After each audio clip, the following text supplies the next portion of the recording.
Coronel José Pereira Lima é um dos maiores coronéis do Brasil e o maior da Paraíba. E eu acredito que ele é um dos coronéis que mais exemplificam o que foi o coronelismo no Brasil. Essa categoria que nasce ali no início da República, da Primeira República, onde uma pessoa concentra todos os poderes. Então o coronel aqui em Princesa mostrou o grande poderio que um coronel tinha quando peita o governo estadual e inicia a revolta de Princesa, que ficou conhecido como a revolta de Princesa. Um homem que paga melhor do que o Estado e tem mais homens armados do que o Estado.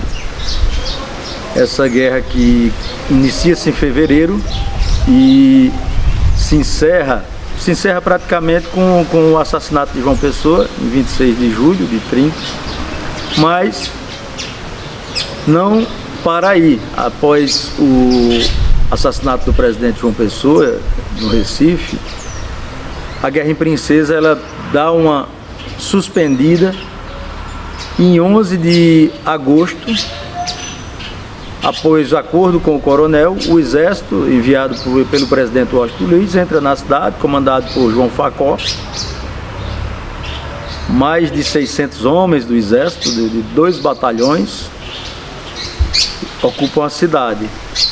O coronel continua em Princesa, muito bem recebido também, é muito bem atendido pelo exército, o exército é muito bem recebido pelo coronel.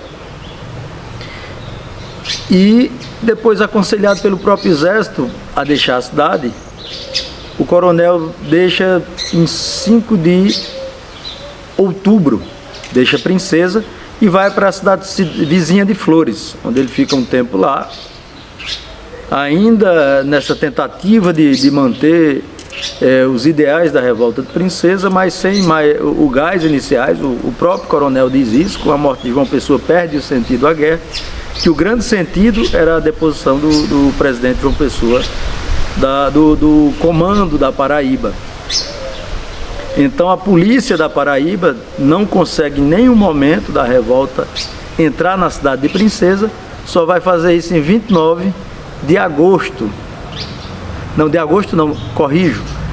Em 29 de outubro de 1930. Aí sim a gente pode dizer que teve fim a revolta de Princesa.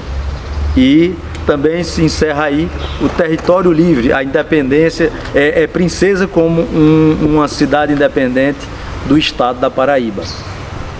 O coronel, após isso, ele começa a fugir, se escondendo pelo Nordeste. Ele passa por vários estados do Nordeste, muda de nome, ele se apresenta como caixeiro viajante. Tem até uma história que ele encontra uma pessoa na Bahia que o reconhece, mas felizmente é uma pessoa ligada a ele e só anuncia que reconhece ele como coronel.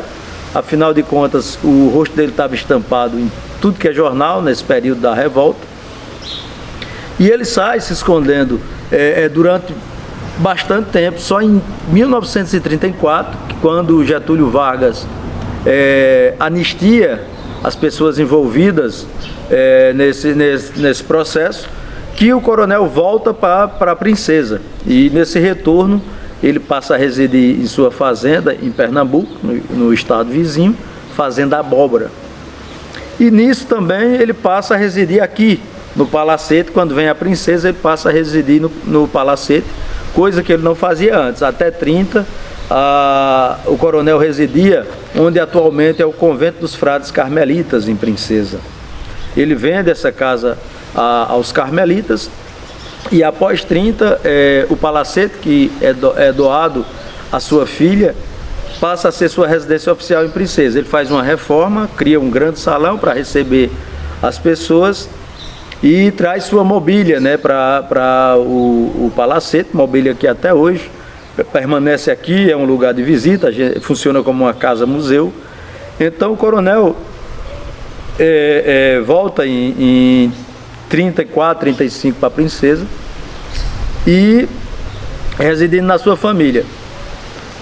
Na década de 50, ele ganha um processo contra a Standard Oil, uma empresa americana que ele tinha parceria nesse beneficiamento de óleo de mamona e tudo. Ele ganha um processo de um valor bastante alto para a época, e ele vai ao Rio de Janeiro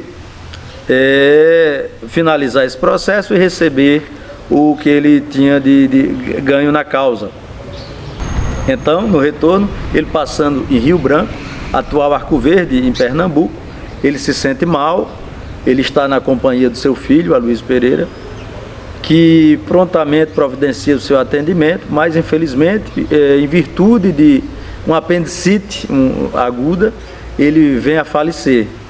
E hoje se encontra aqui enterrado no Campo Santo, em Princesa Isabel, tem o seu túmulo e toda a sua família num grande mausoléu. E assim se encerra a história do Coronel José Pereira e também essa história da revolta de Princesa, de certa forma, também vai com ele. E o Coronel José Pereira, para mim, como eu falei lá no início, é um dos maiores coronéis do Nordeste. Por quê? O seu poder de influência não tinha um limite municipal, não era só em Princesa ou na região aqui. Ele atingia Pernambuco. Eu costumo dizer que era como se fosse um principado. Então, o coronel era quem mandava em tudo. Ele controlava a terra, o trabalho, a polícia, a política, a justiça. Tudo estava sob seu comando. Então, não tinha quem realizasse alguma coisa sem a autorização ou conhecimento do coronel. Ele era uma das grandes características do coronelismo, era essa concentração de poder na mão de uma só pessoa, que isso revertia em voto.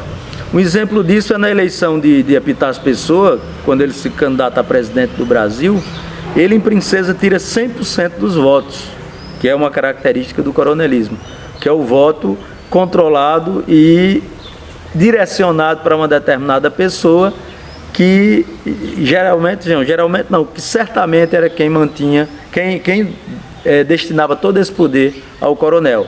Então, havia essa troca de influência, se dava o poder e se retornava em voto.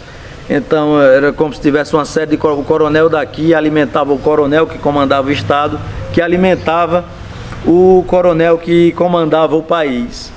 E, estranhamente, João Pessoa, quando vem para Paraíba, como presidente da Paraíba, atualmente governador, ele quer quebrar essa estrutura.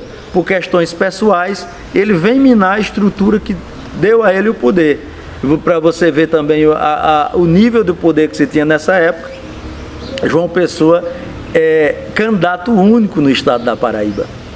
Então, ele não tinha concorrência, ele já vinha praticamente eleito. E quando ele assume o poder, ele vem com a mira em determinadas pessoas que, para quebrar o poder dessas pessoas, ele minaria a estrutura que o elegeu. E ele, eu não sei se por arrogância ou por ignorância, ele não tem noção do poder que tinha um coronel. E para você ver, o coronel, quando começa a revolta de 30, tem muito mais poder do que o Estado nessa época. É um poder tão absurdo que a polícia militar não consegue chegar, o máximo que chega de Princesa é 16 quilômetros, ele chega a Tavares a 16 quilômetros, chega em Patos de Irerê também a 16 quilômetros de Princesa, foi o mais próximo que conseguiram chegar. Então, o coronel José Pereira é um dos grandes exemplos do coronelismo e do poder que um coronel alcança nesse período da Primeira República ou República Velha.